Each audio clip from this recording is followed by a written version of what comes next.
बिस्मिल्लाहिर्रहमानिर्रहीम। अस्सलाम वालेकुम माय डियर स्टूडेंट्स, आज हम एक्सरसाइज 3.2 जो कि नेशनल बुक फाउंडेशन की है उसको सॉल्व करने की एक अदना सी कोशिश करेंगे। डियर स्टूडेंट्स, क्वेश्चन दिया हुआ है, question number 1, let A and B are two finite set such that n of a is equal to 24, n of b is equal to 18 and n of a union b is 31, then find n of a intersection b। ये पूछा गया हमसे, ये find करें। Dear student, सबसे पहले तो मैं ये बताऊंगा ये है क्या चीज। What is n of a? n of a कहा जाता है कि आपके पास a का एक सेट है और उसके अंदर 24 नंबर्स हैं, लाइक 1 2 3, हो सकता है 24 हो। दिस इज नॉट नेसेसरी कि यही 24 होंगे, ये जनरली आपको बताने के लिए किया है कि ये 24 नंबर्स इसके मौजूद हैं हमारे पास। इसी तरह एन ऑफ बी का मीनिंग हुआ कि जो बी का आपका सेट है उसके अंदर 18 नंबर हैं, और ए यूनियन का बी का मतलब हुआ कि जब हम ए और बी के बीच में यूनियन फाइंड आउट करेंगे, यानी दोनों को कंबाइन करके हम एक सेट लिखेंगे, तो उसके टोटल नंबर्स हमारे पास 31 हो जाएंगे। तो कहता है ए इंटरसेक्शन बी के नंबर बताएं। जनरली ये वैसे ये आराम से सॉल्व हो सकता है, इसमें कोई इतनी बड़ी साइंस नहीं है, लेकिन मैं चाहूंगा कि मैं थोड़ा सा आपको फॉर्मूला से रोशनास कराऊं। डियर स्टूडेंट्स, ये देखें, अगर फर्ज करें दो मैट्रिक्स एक दूसरे के डिसजॉइंट हो, डिसजॉइंट का मतलब है कि अगर ए का मैट्रिक्स एग्जांपल हमारे पास 1 2 है और बी का मैट्रिक्स हमारे पास 3 4 है, इनमें से कोई भी चीज कॉमन नहीं निकल रही, यानी इसका कोई इंटरसेक्शन नहीं निकल सकता। अगर हम इंटरसेक्शन फाइंड करेंगे ये एम्प्टी सेट आएगा, यानी ए इंटरसेक्शन बी करते हैं, you gonna get empty set. तो ऐसे सेट्स को डिसजॉइंट सेट्स कहा जाता है, डिसजॉइंट सेट। तो अगर डिसजॉइंट आपके पास मौजूद हो, सेट्स हो, तो उनके लिए n of A union B equal होता है n of A plus n of B के। ये आपने बात को याद रखना अच्छे तरीके से, ये इसके इक्वल होता है अगर डिसजॉइंट सेट है, if there is no common. ठीक है, अगर आपके पास ओवरलैपिंग सेट हो, ओवरलैपिंग का मतलब है if you have something common, अगर आपके पास कोई चीज कॉमन है तो फिर आपके पास फॉर्मूला बनेगा n of A union B equal होगा n of A plus n of B minus n of A intersection B. ये याद रखिए, ये हमारे पास सेट आएगा।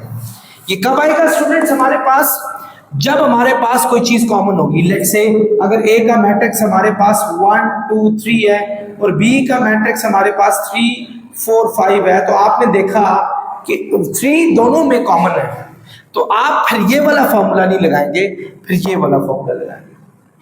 दूसरी बात, ये पहली बात याद रखें, n का मतलब होता है टोटल नंबर्स, यानी आप देखिए इसके टोटल नंबर्स कितने हमारे पास 3, तो हम n ऑफ a को 3 लिखेंगे, इसके टोटल नंबर्स भी हमारे पास 3 है, तो n ऑफ b भी हमारे पास 3 हो जाएगा। सो n denotes for the total numbers of a matrix.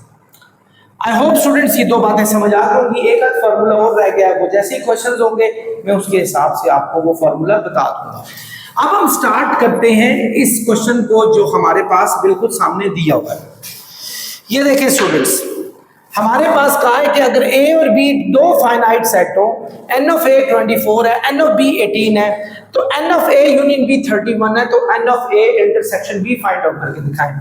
Obviously इसमें n of A intersection B है, अगर ना भी फर्ज करें, अगर आपको पता कैसे चलेगा कि उसका इंटरसेक्शन है? आप खुद देखें, ए के जो मैट्रिक्स है वो हमारे पास 24 है, बी के मैट्रिक्स 18 है, तो अगर हम इनको टोटल करें तो ये बनते हैं 42 बनते हैं, तो फिर यूनियन में 42 आने चाहिए थे टोटल, लेकिन आ कितने ने यूनियन में टोटल नंबर 31 आ गए। इसका मतलब है कुछ कॉमन है जिनको एक ही मर्तबा लिखा गया है। तो वैसे जनरली आंसर निकल सकता है कि वो देखें 24 और 18 हमारे पास 42 हो गए, 42 में से 31 माइनस कर दें तो बाकी बच जाएंगे 11 वो नंबर होंगे जो एक्चुअली कॉमन थे। उनको इसीलिए एक मरतबा लिखा गया था, वरना अगर 2 दफा लिखा जाता तो ये सारे 42 हो जाते। चलिए स्टूडेंट स्टार्ट करते हैं। सो हम फिर फॉर्मूला नंबर 2 लगाएंगे। आप लिखेंगे सिंस सेट्स आर ओवरलैपिंग, आपके सेट्स ओवरलैपिंग है, तो फिर आप क्या क्या लिखेंगे जी फॉर्मूले में? N of A union B equal होगा students n of A plus n of B minus n of A intersection B. ये फॉर्मूला याद रखिएगा। चलिए स्टूडेंट्स अब इनकी वैल्यूज इसमें पुट करें। फर्स्ट है n of A union B, कितना है स्टूडेंट्स हमारे पास? 31। एन ऑफ ए कितना है स्टूडेंट्स? 24। एन ऑफ बी कितना है हमारे पास? ये देखिए 18। हमने फाइंड करना है n of A intersection B.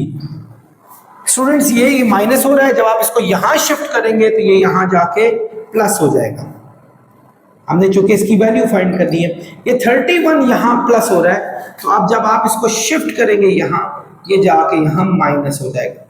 तो अब आप इनको आपस में ऐड करके उसमें से माइनस करें तो 11, यानी 11 वो नंबर होंगे जिनका कॉमन निकल रहा था, यानी they were written only one time in that particular set of A union B, उनको एक ही दफा लिखा गया था। आई होप स्टूडेंट्स आप इस बात को अच्छे तरीके से समझ गए। डियर स्टूडेंट्स हमारा ये पार्ट क्वेश्चन नंबर 2 है। कहा जा रहा है n into A minus B 23 के इक्वल है, n into A union B 44 है, n into A intersection B हमारे पास 2 है। तो कहता है फाइंड करें n इंटू बी माइनस ए, और ये भी फाइंड करना है और n ऑफ बी भी फाइंड करना है। डियर स्टूडेंट्स इसके लिए आपको कुछ फार्मूलाज जो है ना वो आपके माइंड में होने चाहिए। एक बात याद रखें कि n into A minus B equal होता है n into A union B और माइनस एन ऑफ बी के। ये याद रखें। फर्ज करें ये हमारे पास एक फार्मूला ये भी है जिसमें n ऑफ ए, ये फार्मूला भी है, इसका और भी फार्मूला है, मैं वक्तन फवक्तन आपको सारे फार्मूलाज से आगाह करता रहूंगा। ये एक इसका एक बड़ा ही एक अच्छा फार्मूला है। अब देखिए n ऑफ a माइनस बी क्या है हमारे पास? दिस इज 23, यहाँ 23 लगा दें। n ऑफ a यूनियन b कितना है? 44, और n ऑफ b हमारे पास ऐसा ही लिखा जाए, ये माइनस है। जब आप इसको यहाँ लेकर आएंगे ये यहाँ आके प्लस हो जाएगा, तो 23 चूंकि यहाँ प्लस हो रहा है यहाँ जाके इसने माइनस हो जाना है। सो ये हमारे पास 19 आ जाएगा, नहीं 21 आ जाएगा, यस 21 आ जाएगा। तो स्टूडेंट्स b की वैल्यूज हमारे पास 21 आ जाएंगी। फॉर्मूला आप ये नोट कर लीजिएगा, ये फॉर्मूला भी एक इंपॉर्टेंट है। दूसरा आपके पास ये एक फॉर्मूला उसने हिंट के तौर पे दिया हुआ खुद ही, और ये फॉर्मूला भी याद रखें। इस फॉर्मूले में एक बात याद रखें, अगर अब यहाँ n ऑफ a होगा ना तो यहाँ a माइनस बी होगा, n ऑफ b होगा ना तो ये b माइनस a होगा। इस फॉर्मूले को भी थोड़ा सा आप देख लें। तो भाई अगर मैं ये फॉर्मूला लगाता हूँ, देखिए यही n ऑफ b हमारे पास है n ऑफ a intersection b plus n of b minus a। मैंने ये क्यों लगाया? क्योंकि मेरे पास इस फॉर्मूला की सारी वैल्यूज दी हुई है। जैसे देखिए n ऑफ b हमने अभी फाइंड किया 21, इसी तरीके से n ऑफ a इंटरसेक्शन b हमारे पास ये 2 दिया हुआ, और हमने n of b minus a find out करना है। तो स्टूडेंट्स ये 2 यहाँ प्लस हो रहा है, जब आप इसको यहाँ शिफ्ट करेंगे तो ये हमारे पास जाके माइनस हो जाएगा। तो इन दोनों को माइनस करें, 19 आ गया। तो n of b minus a हमारे पास 19 आ जाएगा। तो ये 2 सॉल्यूशन हमारे पास हो गए। ये फार्मूला याद रखें, ये फार्मूला याद रखें। इस फार्मूला में जब यहाँ a होगा तो याद रखें यहाँ हमारे पास a माइनस b हो जाएगा। दूसरा इस फॉर्मूले को भी आप अच्छे तरीके से याद रखें। इसको भी कर सकते हैं। वैसे एक फार्मूला मेरे माइंड में और भी चल रहा था, चलिए रहने दें, आई थिंक इससे काफी है, आप समझ गए। डियर स्टूडेंट्स क्वेश्चन नंबर 3 है, in a group of 30 maths students, कहता है एक ग्रुप है जिसमें 30 मैथ्स के स्टूडेंट हैं, 20 लाइक्स अलजबरा, लाइक अलजबरा, यानी 20 स्टूडेंट जो है ना वो अलजबरा को पसंद करते हैं। 15 like both geometry and algebra, 15 दोनों लाइक करते हैं, ठीक है। और कहता है show the data by Venn diagram, also find how many students like geometry. Students हम अलजबरा को ए से और ज्योमेट्री को जी से जाहिर करते हैं, यानी एक्चुअली 30 स्टूडेंट्स टोटल है मैथ्स के, तो इसको हम सैंपल स्पेस के लिए एन ऑफ एस रख लेते हैं। टोटल एन ऑफ एस 30 है, एस कहते हैं सैंपल स्पेस को। सैंपल स्पेस का मतलब है टोटल आउटकम्स कितने हैं हमारे पास। अच्छा, अब उसने कहा 20 लाइक जो अलजबरा, यानी अलजबरा वाले ए वाले 20 है। इसी तरह 15 like both algebra and geometry, यानी 15 like both algebra and geometry. Geometry को जी से जाहिर किया मैंने, यानी ए इंटरसेक्शन जी। जब दो चीजों का कोई कॉमन इंटरेस्ट हो ना स्टूडेंट्स, फिर आप इंटरसेक्शन का साइन लगाते हैं, इसको कॉमन कहा जाता है। तो चूंकि उसने कहा है कि वो ज्योमेट्री को अलजबरा को दोनों को पसंद कर रहे हैं, तो इसको फिर हम इंटरसेक्शन का साइन लगा के जाहिर करेंगे। तो ये कितने हमारे पास 15 है। Show the data by one diagram, आपने डाटा को वन डायग्राम से शो करना है। And how many students like geometry, और ज्योमेट्री कितने स्टूडेंट्स लाइक करेंगे। बिफोर डूइंग वन डायग्राम वो मैं वहां थोड़ा सा सॉल्व करूंगा। यहां मैं आपको ना पहले सॉल्व कर देता हूं कि क्या कहते हैं उसका, इस क्वेश्चन को देखिए। हमने एन ऑफ जी फाइंड करना है, यानी ज्योमेट्री को कितना पसंद करते हैं, ठीक है। ये सैंपल स्पेस है, सैंपल स्पेस कहा जाता है टोटल यूनियन, यानी हम इस सैंपल स्पेस को ए यूनियन जी भी कह सकते हैं। एक्चुअली ये सैंपल स्पेस का मीनिंग यही होता है। तो सैंपल स्पेस लगाएं, ये लगाएं, इससे फर्क नहीं पड़ता। तो बच्चों फॉर्मूला हमारे पास है n of A union G is equal to n of A plus n of G minus n of A intersection G. अभी स्टूडेंट्स पिछले क्वेश्चंस में मैंने ये बात बताई भी थी कि जब आपका इंटरसेक्शन हो तो ये फॉर्मूला लगेगा, जब ना हो तो ये इंटरसेक्शन वाली चीज नहीं आएगी, फिर ये हमारे पास टोटल फॉर्मूला देगा। अब हमारे पास ये आया हुआ 30। स्टूडेंट्स नजर आ रहा है, चेक करें, ये नजर आ रहा था। अच्छा, ये नजर नहीं आ रहा स्टूडेंट्स, यहां कर लेते हैं, नो प्रॉब्लम एट ऑल। तो आप देखें एन ऑफ ए यूनियन जी हमारे पास कितना है। एन ऑफ ए यूनियन जी हमारे पास टोटल 30, ये स्टूडेंट्स मैंने 30 लगा दिया। एन ऑफ ए मेरे पास दिया हुआ है 20, स्टूडेंट्स मैंने 20 लगा दिया। एन ऑफ जी मेरे पास दिया हुआ है, ये फाइंड करना है एन ऑफ जी की ज्योमेट्री को कितना पसंद करते हैं। और एन ऑफ ए इंटरसेक्शन जी ये है 15, ये 15 हमने कर दिया। स्टूडेंट्स 20 में से 15 माइनस करें 5 आएगा, और 5 वहां प्लस हो रहा है, यहां जाके इसने माइनस हो जाना है। तो आप 30 में से 5 माइनस करें तो ये 25 आ जाएगा। तो यूं मुझे पता चल गया कि ज्योमेट्री को पसंद करने वाले टोटल बच्चे जो हैं वो 25 है, 25 है।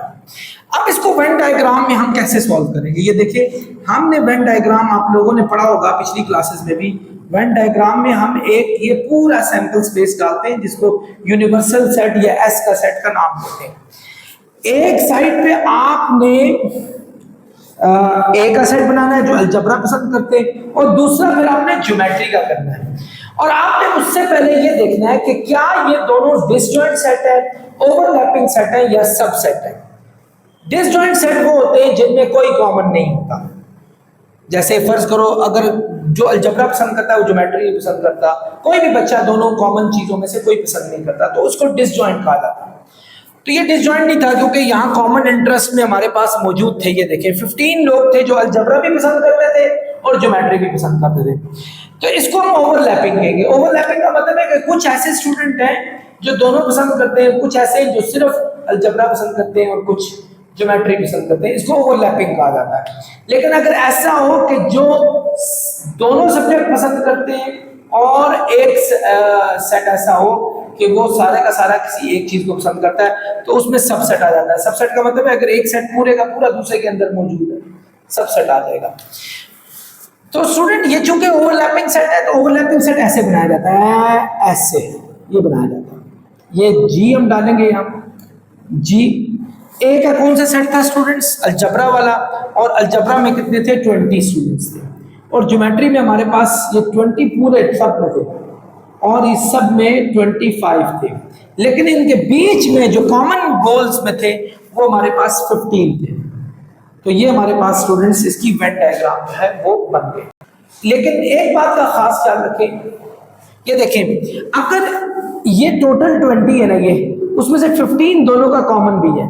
तो अगर आप सिर्फ वो फाइंड करें कि वो लोग जो सिर्फ अलजबरा फाइंड करते हैं, तो आपने 20 में से 15 को माइनस करना है तो 5 आ जाएगा।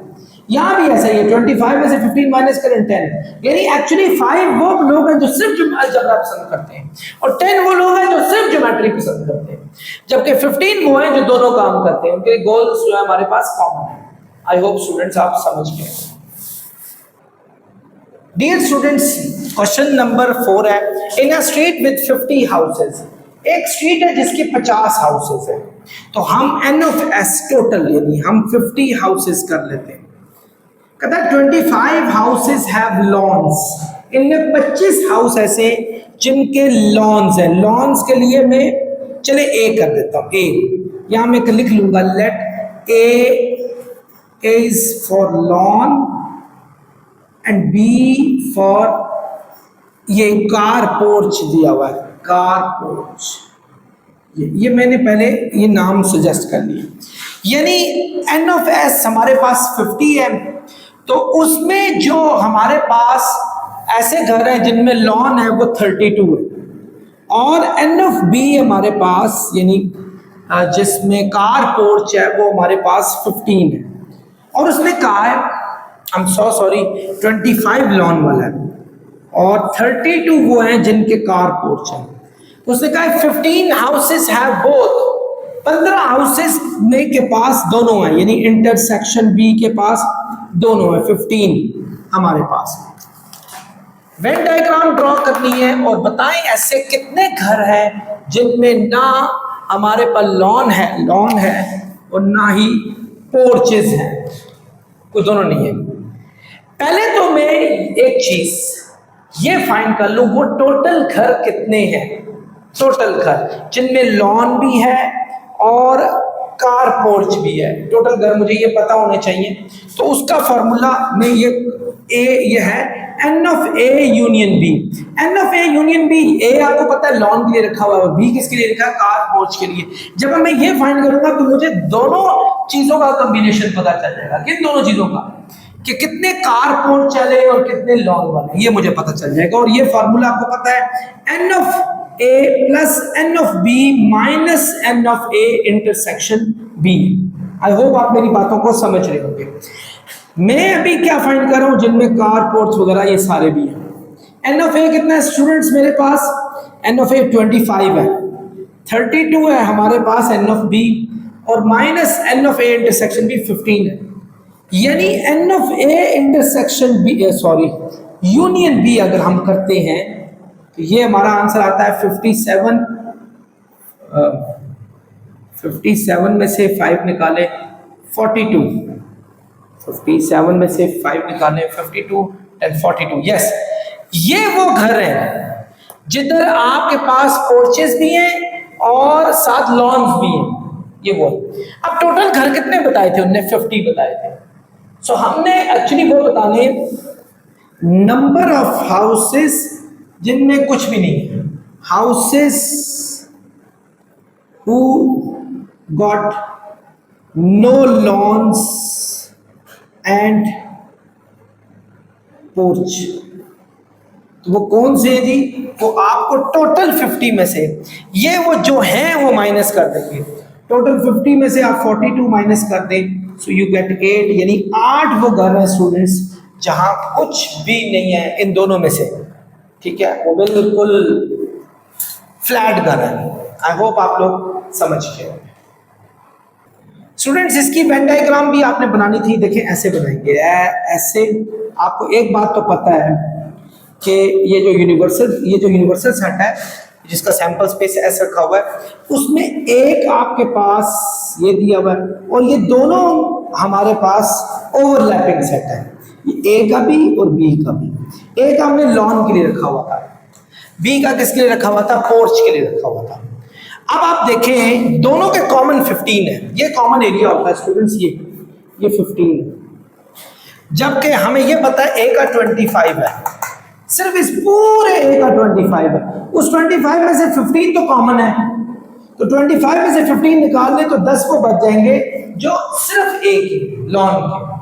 और इसी तरह आप 32 अगर बी के हैं, ये देखें तो आप उसमें से जब कॉमन 15 निकाल देंगे, 32 में से 15 निकालें तो हमारे पास 17 आता है। तो 17 प्योरली बी के हमारे पास। आई होप स्टूडेंट्स आप समझ गए।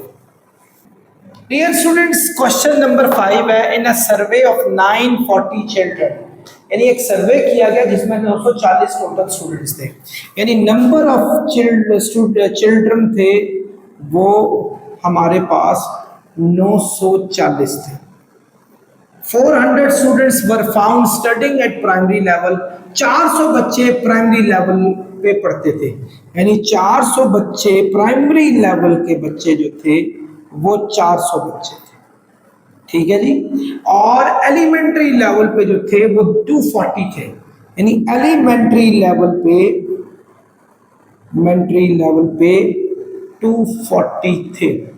और 175 सेकेंडरी लेवल पे थे। सेकेंडरी लेवल स्टूडेंट्स 9-10 को कहा जाता है, एलिमेंट्री 6 से 8 तक होता है और प्राइमरी 5 तक होता है, और आपके ये 175 थे। क्रिएट अ वेन डायग्राम, खैर वेन डायग्राम तो बन जाएगी, लेकिन आगे कह रहा है how many children were found out of school, कितने बच्चे स्कूल से बाहर थे। ये पिछले क्वेश्चन का रेप्लिका है, अगर आपको नजर आ रहा है। पहले आपने सारों का टोटल करना है, यानी आपने n ऑफ A union B union C find करना है। क्यों करना है आपने ये सारा? क्योंकि आपको पहले पता होना चाहिए टोटल कितने हैं, फिर वो इसमें से माइनस कर देंगे तो हमारे पास वो पता चल जाएगा कितने बच्चे बाहर हैं, क्योंकि टोटल बच्चे तो 940 हैं। तो इसके लिए यूनियन, और एक बात और याद रखिए, जब आप इसका यूनियन करते हैं तो ये आपका डिसजॉइंट सेट्स बन रहे हैं। रीजन क्या है? क्योंकि जाहिर बात है प्राइमरी का बच्चा एलिमेंट्री में तो नहीं पढ़ सकता, ये तो नहीं उसका दिल चाहे आज 8वीं में बैठ जाओ, never, it doesn't happen. 10th class का बच्चा का मूड आ गया जी मैं 5 में बैठ जाऊं, ऐसा नहीं होता। तो फिर हमारे पास n ऑफ A n ऑफ B, मैंने इसका नाम A रखा, याद रखें, इसका नाम सॉरी इसका नहीं, इसका नाम A रखा, इसका B रखा, इसका C रखा, ये देख ले। तो n ऑफ A plus n of B plus n of C आ गया। आप n ऑफ A देखें कितना है हमारे पास, n ऑफ A है 400 और n ऑफ B है हमारे पास 240 और n ऑफ C है 175। 640, 740, 815 स्टूडेंट्स, यही आ रहा है टोटल किया। 815, यस, मेरे स्टूडेंट पीछे जाबाज बैठे हुए वो बता रहे हैं 815 आ रहा है। चलो जी, आई टेक इट। अब क्या है, टोटल स्टूडेंट्स हमारे पास 940 है। आप क्या करेंगे, जब आपको चिल्ड्रन फाइंड करें, children who are not studying, जो नहीं पढ़ रहे, तो आप क्या करेंगे, ये वो बच्चे थे जो इन 3 क्लासेस में पढ़ रहे हैं। तो टोटल बच्चा 940 है। 940 में से जब आप 815 माइनस कर देंगे तो ये हमारे पास 125 आएगा। ये वो बच्चे हैं जो कहीं भी नहीं पढ़ रहे। वेन डायग्राम के लिए स्टूडेंट्स को इतना मुश्किल काम नहीं है, आपको पहले भी बताया था। स्टूडेंट्स नजर आ रही है वेन डायग्राम, देखिए, हाँ जी ये आ रही है। अब ये देखें, आपने यहाँ यूनिवर्सल सेट है और ये तीनों डिसजॉइंट सेट्स हैं। Why? Because nobody is common in all of them, because everyone is studying is in own class। तो हमारे पास ये A है, ये B है, ये C है। A कौन से हमारे पास? प्राइमरी लेवल के, B एलिमेंट्री लेवल के और ये सेकेंडरी लेवल के। प्राइमरी लेवल के हमारे पास है 400, 240, 175। तो स्टूडेंट्स इस तरह आप इनको जाहिर करेंगे। इस दफा आप उनके बीच में ओवरलैप नहीं करेंगे। व्हाई? बिकॉज कॉमन नहीं है कोई भी। आई होप समझिए आप। एक चीज का और ख्याल रखें, क्योंकि ये टोटल है, ये टोटल ना, टोटल में से ये तो इधर बीच में आ गया, तो बाकी ये वाला जो खाना है ना, ये जो बिल्कुल स्पेस है, ये वो है जो बच्चे नहीं पढ़ रहे, भाई इनको स्कूल भेजो। ये वो 125 बच्चे हैं जो इस वक्त किसी न किसी मसाइल की वजह से स्कूल नहीं गया। डियर स्टूडेंट्स, बाकी जो पार्ट्स हैं वो इंशाल्लाह नेक्स्ट लेक्चर में होंगे। तब तक के लिए इजाज़त दें। अल्लाह हाफ़िज़।